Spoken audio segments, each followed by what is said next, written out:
Talking a little bit about truth. The one thing that I've become conscious about is that truth isn't a grouping of words and phrases. Truth is a liberating element. Sometimes truth will come through words. Most of the time, I guess, truth can come through words. But the words liberate. But if the words are preserved, instead of liberating us, we're further confined. It's like if I see something, if I see the beauty of something, if I see something new that I haven't seen before, and it liberates me from some old confined places that I was in. If I'm liberated from that,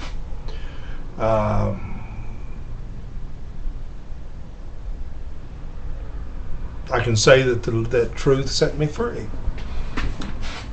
But if in the meantime I surround myself with the words, the new words, and develop a new structure and begin to gather disciples around it, obviously I've made the same mistake again. Because truth is always flowing and truth is always alive. Truth, if you form truth into some kind of confining position, it's like bringing truth to a place where it's like death to you instead of life. The best approach to truth, as far as I'm concerned, is to know nothing. Wake up every morning like a child who's just beginning to learn, and having yourself be open to truth as it comes.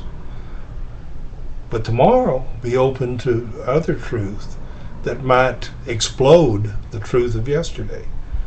I've had some response to a post that says, well, truth is truth.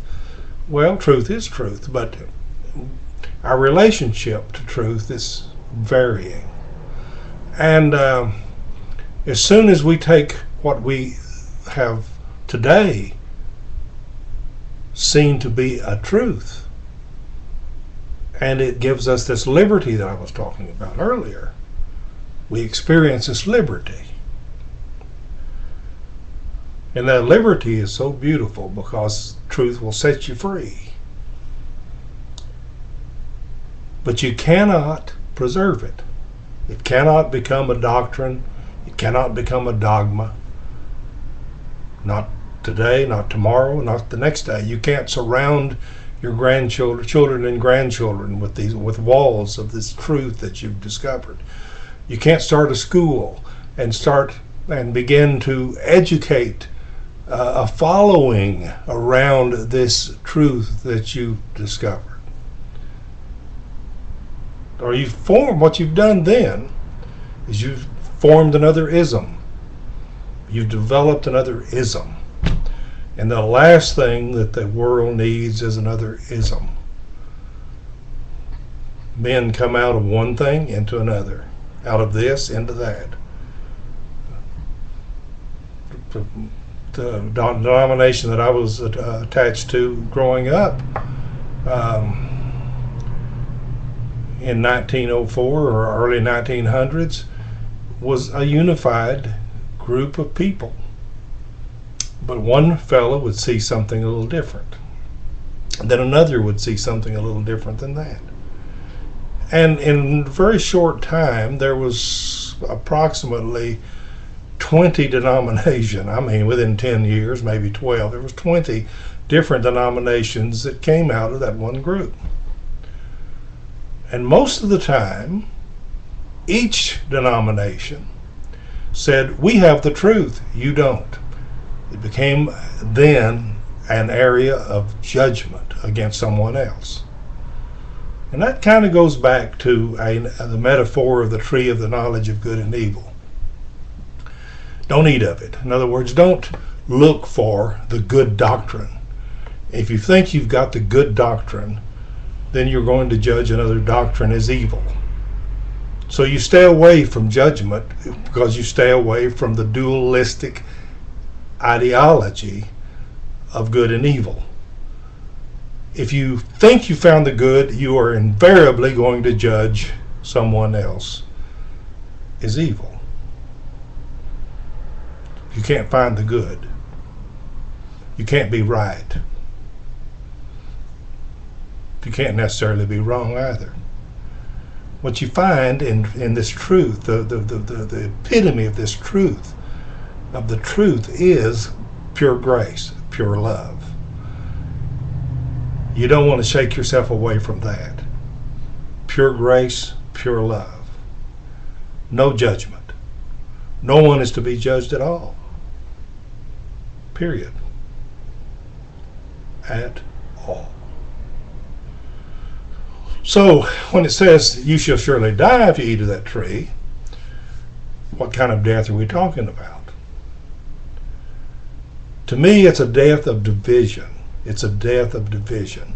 In fact, the old word for devil, the diabolos, means division. And it has to do with a division within your soul, a division of your heart and your mind, between your heart and your mind.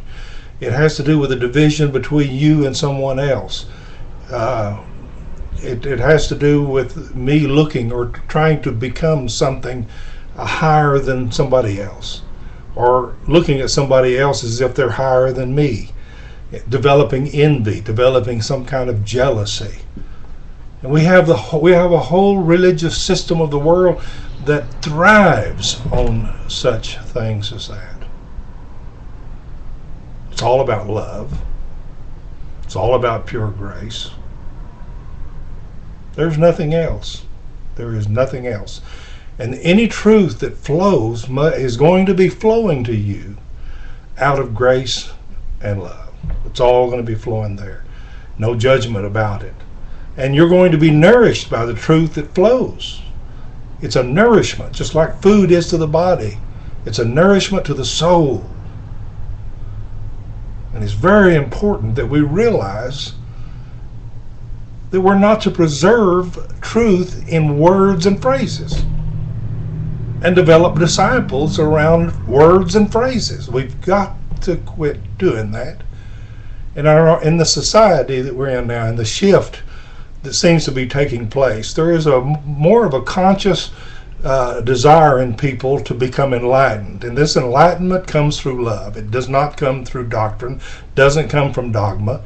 You don't suddenly see that this person is right, therefore I'm going to join their church. That isn't the approach.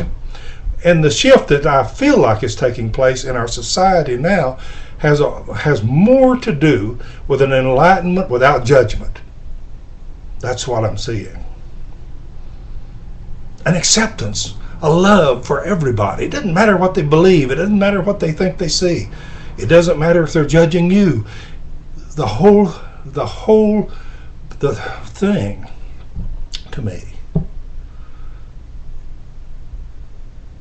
is to touch that truth without judgment, without pointing the finger,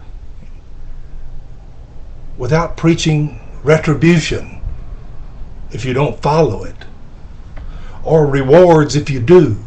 Stay away from rewards and stay away from retribution. God isn't involved in any of that. We become involved in it because we want to secure the world in our ideology. And so rewards come from that. And on the other hand, hellfire and brimstone. So you have these two things. Everything develops around some kind of a dualism. God and the devil. Let's get away from all of that. And instead open our heart totally to the flowing truth that flows out of truth and love. Thank you.